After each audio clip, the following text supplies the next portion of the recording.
people. That's why this place is built. In Hebrew, it's called Mishkan. Mishkan means dwelling place. Okay, so this is Mishkan Elohim. This is the dwelling place of God. That's the reason why it's built. God wants to be close to the people. He wants to be near to the people. He doesn't want to be separate from them or distant from them. And this is his meeting place with them. So they're all camped around the tabernacle. So this would have been the center of the camp and then everybody else around it. The constructors of the original tabernacle were from all the different tribes. God gives wisdom to all these different people from the 12 tribes to know how to follow the instructions that Moses is giving them on how to build the place. But once it's completed, once it's finished, only one of the 12 tribes is actually in charge of the work here. That's the tribe of Levi. So the Levites are in charge of taking the place apart, putting it back together, moving it, carrying it, right? All that is the work of the Levites. Some of those Levites are chosen by God to be the priests. The first high priest is Aaron, that's Moses' older brother, and the first priests are his 4 sons, Nadav, Avihu, Elazar, and Itamar. If you had a sacrifice, an offering, even a question, you'd come over here to the gate of the tabernacle and you'd hand over your sacrifice, and they would take it inside and do the work on behalf of the people. Now we'll continue with their work inside actually, but before stepping in, I just want to explain about the measurement we'll be using. The measurements are given mostly in cubits. A cubit is from the end of the fingers to the end of the elbow. That's 1 cubit. Right? The Bible doesn't use meters or feet, it uses cubits. So that's about 40 centimeters per cubit. Okay, about 16 inches per cubit. That's what we'll be using inside. So just keep that in mind. All right? So let's continue in front of the altar inside. Okay, muna dagay.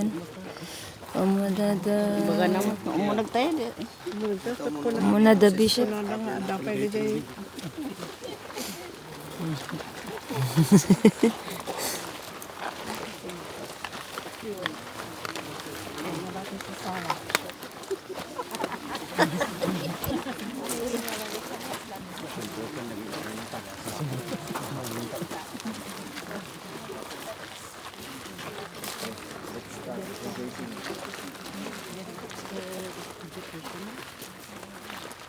Okay, we will enter now to the tabernacle.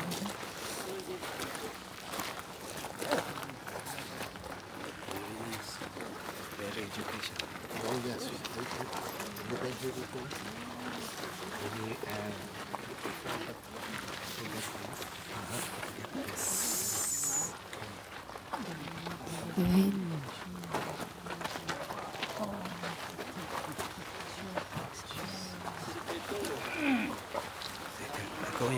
Go in. Move closer, move closer.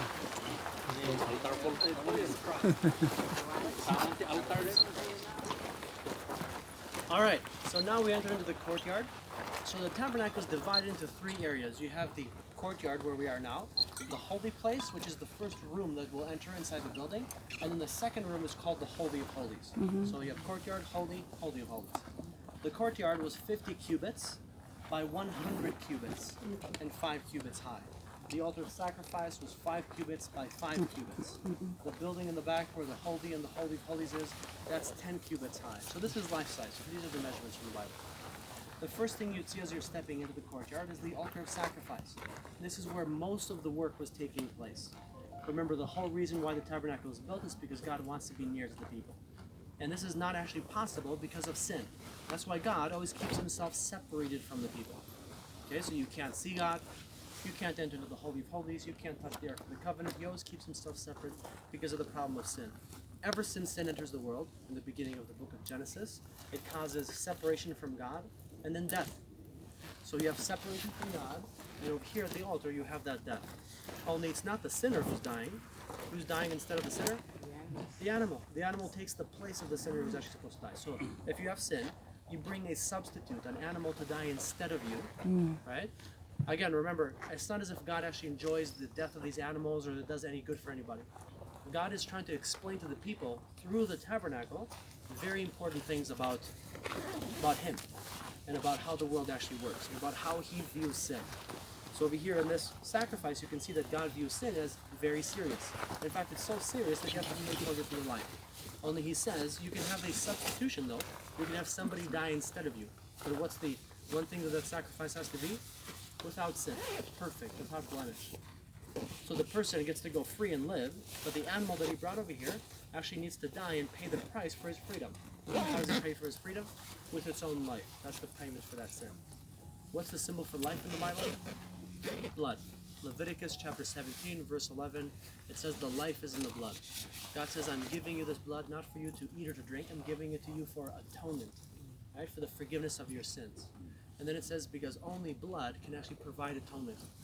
So God actually says, I'm giving you this blood onto the altar for the atonement of your souls, because only blood can do that. Only blood can provide you with atonement. So again, this is showing them very important principles, like the blood being the payment for that sin. So that's the most important thing that happens over here. The priest would take the blood and you'd put it on the four horns of the altar, and the rest of the blood he would pour around the altar at its base. This is, again, it's like displaying, it's showing that the payment for sin was made. Keep all this in mind, because we will talk about this later as well, especially when we get to the Day of Atonement. Now, the first thing we talked about is the altar. It was in front of the gate. It's the first thing we saw. But it's not actually where the work of the priest begins. They actually begin at the wash basin. So let's continue at the wash basin with the first step of the holy work. Okay.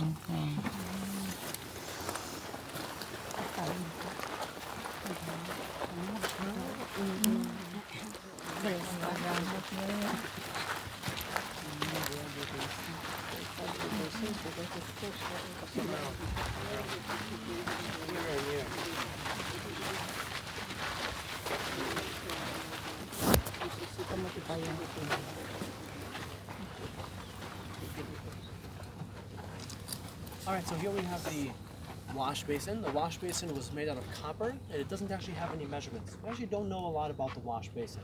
Out of all the holy items, we know least about this one. Okay? We know more about the temple wash basin, but not so much about the tabernacle one, because there's no weight, there are no measurements. Was it round? Was it square? It doesn't say. We just know that it was made out of copper, that it contained water, and that it was containing that water between the altar and the holy place. So this is where it was placed, and this was for the washing of the hands and feet of the priests before they would sacrifice and before they would enter into the building. This water does not wash away sin. That's not what this water is for. Water cannot wash away sin. This is for ceremonial purification before doing the actual work that is needed for the atonement, which is blood, sacrifice at the altar. Right? But this is that ceremonial purification. This is like preparing the person for the work he needs to do, but not the actual work itself. Okay? All right, so before they would enter into the holy place, again, they would wash their hands, and they would enter into the building many times a day, multiple times a day, for different reasons. But we'll talk about those reasons inside, because it has always to do with one of the items that we'll see inside, so we'll just talk about it when we enter. All right? So let's continue inside.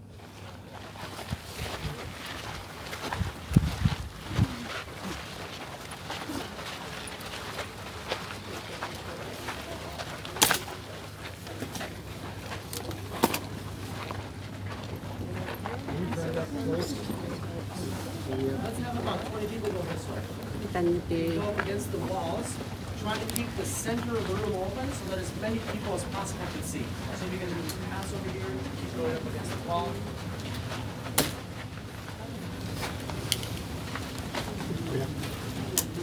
Alright, that's about good. If we can now just open right here in the middle.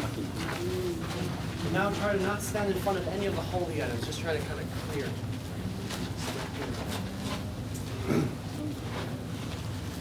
Alright, so now we enter into the holy place. So just a short reminder, the Levites are allowed to enter the courtyard. All the Levites are if they have any work. But in here, only the priests have duties. Only the priests can enter here. And only into the Holy of Holies, only the high priest can enter, and only once a year on the Day of Atonement. We'll talk about that later. So first of all, let's begin with the menorah. The menorah was made out of gold, and it does not have any cubits on it. So we actually don't know exactly how big it was. It's a little bit difficult to say. We know that it had one center branch, one center stem. It had 3 branches off of either side. It was decorated with a flower and an almond as a decoration, as a design on the branches. And it had 7 oil lamps on the top giving light. This is the only source of light in the room. The screen that we passed, this was always closed, and there are no doors or windows. Only the menorah is what actually gives light. The menorah was always put against the southern wall. Remember, the tabernacle is always in the same directions. So it was east, west. So right now we're walking towards the west. When we're leaving, we'll always be walking towards the east. Okay, so menorah against the south. Directly in front of it, against the north, was the table of showbread. The table was made out of acacia wood. Do y'all know what acacia wood is? Yeah, The desert we tree have right in. around here. Acacia wood covered with gold. and it had 12 breads on it. If you were invited to someone's house for dinner, and the table was set up with 12 plates and 12 cups and 12 forks and knives and 12 chairs around the table, what would you think? What would you assume? That 12 people are welcome. 12 people are invited here for dinner tonight. Same idea here. This is God's house. This is God's table, and it's set for 12. One portion for every tribe. Right? God made a covenant with all these 12 tribes, turning them into one nation. Okay? He makes a covenant with 12 of them. He provides for all 12 of them. That's why the table has 12 portions on it, right? Enough for every tribe is the idea. And the idea over here is that this is a symbol of the communion, the fellowship that exists between God and between the people with which He has a covenant. Right? These are His covenant people. This is a representation of His covenant people and how He provides for them. So once a week, on Sabbath, on Shabbat, Saturday, the priest would enter into the holy place and they would eat this bread before God. Okay, so it's a very powerful symbol of eating from the table of God. All right, here you have the altar of incense. The altar was made out of acacia wood. It was covered with gold. It had fire in it. It's an altar, but it's only for burning incense, no sacrifices. But the fire was brought from the altar of sacrifice. The fire itself was from the altar. So they'd bring the fire over here with a bowl, and they would put the coals over here. This was for the incense to be lit at least twice a day, every morning and evening. All right? This incense, these ingredients are only to be used here. No other place and for no other purpose. So whenever you would smell this incense, you're only reminded really of one place, of the house of God. Right? The closer you would be to here, the stronger that smell would be. Right? Because you remember, most people can't actually enter to here. But you can smell this from the outside, a little bit connecting you to what's going on in here, reminding you of the place and kind of getting you into the right mindset in a way. Okay? Incense is many times used as a comparison to prayer, right? To the prayers of the people to God are the same as like incense, right? So it says that even in the book of Psalms, there's a verse that says that the prayers, let my prayers be like an incense unto you, right? So over here you have the clothing described for the priest and for the high priest. Both the priest and the high priest wore white hats, white tunics, white pants, and colored sashes around their waists. In addition to this clothing, the high priest would also wear a golden band on his forehead that says holy to the Lord, or holiness of the Lord. Over his white clothing he wore a blue robe, and on the hem of the blue robe there was a golden bell pomegranate. Over his upper body he wore the ephod. Ephod is like a vest, and the ephod has the two stones on its shoulders. There were 6 names onto one stone, and 6 names onto the other, of the children of Israel according to their age, according to their birth. Okay, so 12 names as well. The ephod, the vest, is always connected to the breastplate, okay, the poshet. The breastplate has 12 stones on it, and there was one name engraved onto every stone. So again, he has 12 here, and he has 12 here, right? Because he's a representative of the nation of Israel, right? That's why he's doing this work. Remember, there were sacrifices before there was a tabernacle. People would sacrifice before this was going on. If you remember, even from the very beginning, Cain and Abel would sacrifice. And then later, Noah sacrificed, and Abraham, and Job, and even Moses was sacrificing before there was a tabernacle. But now it's a little bit different, because instead of you just sacrificing for yourself, or maybe for your family, you actually bring your sacrifice to the priest, and the priest actually does it on behalf, in the names of all these people. He's a representative of the nation of Israel. He's got help with his work. Remember, the priests are also sacrificing as well. But it's his responsibility. He's the one who carries Israel on his shoulders and on his heart as he's doing this work in their names for them. So once a year, you would enter into the Holy of Holies. That's only on the Day of Atonement, on Yom Kippur. Okay? Do you familiar with the word Yom Kippur? Yes. They use it in English often as well. It's usually in the Bible, it's actually called Yom Kippurim, which is the plural form of the word atonement. So it's actually called in Hebrew the Day of Atonements. On that day there are many sacrifices, many atonements. But he enters into the Holy of Holies with blood from only 2 of those sacrifices. One of them was for whose sins? The high priest. Before he does anything for anybody else, the sin sacrifice actually goes to him. The Bible makes it very clear that every prophet, every priest, every king, they also have sin as well. They're still people. They might have these positions that God gives them, but they're all, before God, they're all still sinners. So the high priest first has to have atonement for himself, and then he takes atonement for the sins of Israel. So both of these bloods, one for him, one for Israel, both of these were taken into the Holy of Holies. But before he can enter, before he goes inside, he first has to light incense. So he takes from the fire, he takes 2 handfuls of incense and he lights it inside the Holy of Holies so the room fills with smoke before he goes inside.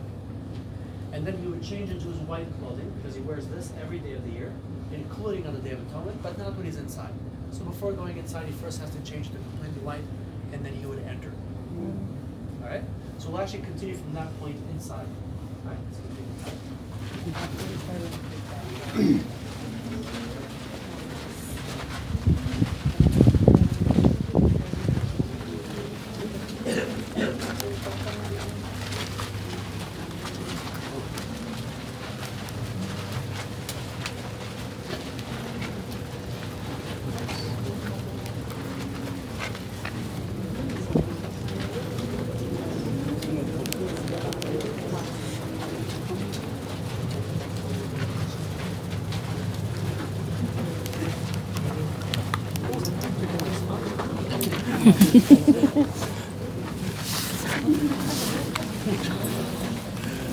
I was kidding. If you can fill in all the way to the back over here, so we can grab more people. Come.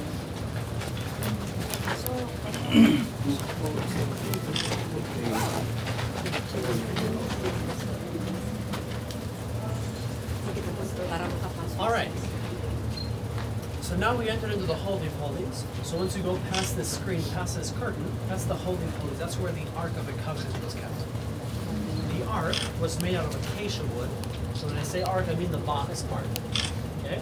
So you have the box, and then you have the covering of the box. That's what this is. So the box was made out of acacia wood covered with gold. Its covering was solid gold, but these cherubims don't really have any measurements. So we'll leave them to say how big everything was. We know that the covering of the box had one cherubim on either end, with their bodies one towards the other, their faces downward towards the covering, and their wings spread up and over the ark. Why is it called the Ark of the Covenant? Because inside it has the covenant of Sinai, the stone tablets. Remember, these are the second stone tablets, though, because the first one was broken by Moses, the second ones were put inside. And then you had 3 more things inside the Holy of Holies. You had a bowl of manna. This was to remind the children of Israel of how God provided for them when they were wandering in the wilderness. You had the staff of Aaron. This was to remind the children of Israel not to rebel against God. And then you had the book of the law. Okay, so if you look at Deuteronomy chapter 31, it says that when Moses finished writing the book of the law, it says that he takes the book, he gives it to the Levites, and he tells the Levites to put it alongside the ark. So that was put in here as well. Okay, not inside the ark, but alongside the ark. Okay? All right. Back to the Day of Atonement. When the high priest enters in here, remember I said that he lights smoke? Mm-hmm. Why does he light smoke? Why does he light the incense? Are you allowed to see the presence of God? Mm. You're not supposed to see God face to face. Right? Again, because of sin. This is what we're going to talk about outside. But you're not supposed to see God face to face. If you look in Exodus chapter 25, there's a very beautiful verse where God says, I will speak to you and I will meet with you from between the cherubims and the covering of the ark. This is God's meeting with the people. This is where God says that he would appear. Now the high priest is not supposed to see that. So that incense, it says, would actually kind of make kind of a cloud over this so that he actually wouldn't see that clearly. So it kind of creates this temporary separation for as long as he's in here. Right? So that smoke, that incense would actually cover this so that he can do his job, so that he wouldn't die, so he doesn't see God. So he takes the blood that's with him and he sprinkles the blood onto the covering of the ark for the payment of sin, for the atonement of the people, and for himself, remember. Also for himself, also for the people. So both of those were brought over here. He also does the same thing in front of the ark, and at the incense altar, and at the altar of sacrifice. So it kind of starts over here and he heads out. This blood was doing 2 things. First of all, it's for atonement, right? For the atonement of the people. But it's also for the cleaning of this place. Cleaning from what? From all the people that live around here and all the people that work here. They're all sinful. This is God's holy place.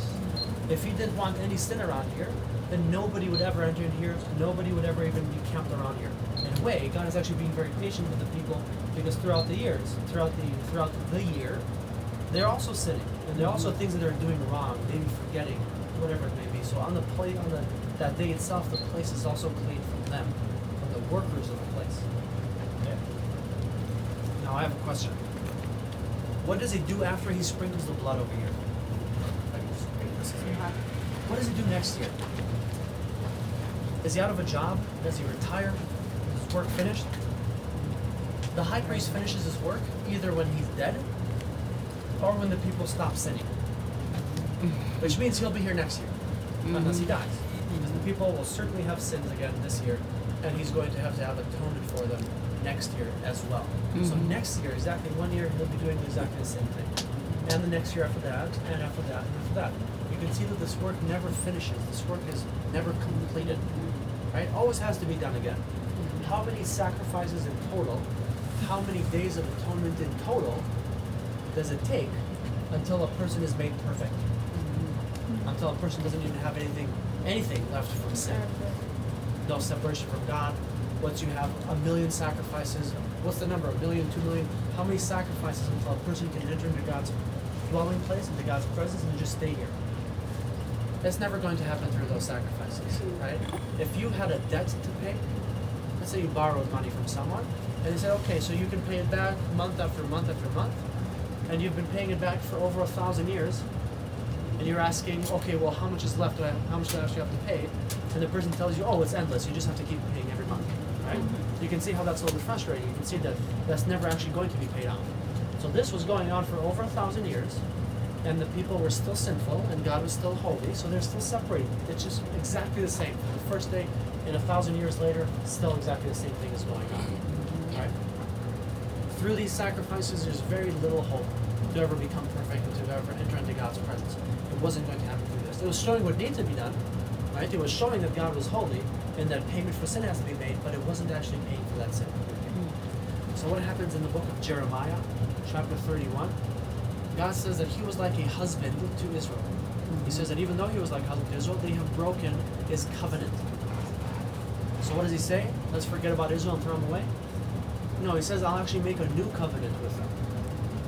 And he says that this new covenant will not be exactly like the covenant of Sinai, because the law and the covenant, which we talked about, right, the stone tablets, right, they're called the tablets of the covenant. Those were written on stone, written by God, written on stone, and presented to the people of the things that they should do and not do. Okay? What about this new law and that covenant that comes with it? Or I should say the covenant and the law that comes with it. God says, I will write it on their hearts. Not on the stone tablets, like the covenant of Sinai says, I will write it on their hearts. So still God writing it, but not onto the tablets of stone, but personally onto every person that's going to be under that new covenant. What's the continuing verse over there? God says, I will forgive their sins and remember their iniquities no more. If the forgiveness of sin was provided through these sacrifices or through the blood of these animals, then why would you need a new covenant that's for the forgiveness of sin? Again, remember, through these it wasn't going to happen, so you need a new covenant and a different kind of sacrifice. And where is that provided? Where do you find that? At the cross, where the new covenant is made for the full and complete payment for sin. Not a partial payment, not until next year. You don't have to wait until next Passover or until next Day of Atonement or whatever it may be. It's once and for all. One sacrifice, the high priest Jesus, the high priest of the New Testament, Amen. sacrificing himself only once, because that's all that's needed. And after that one sacrifice, what does he say? It's finished. Completed, right? That's something that the high priest in the Old Testament never did. Never could have done. Right? To say that you give one sacrifice and your work is finished, that's almost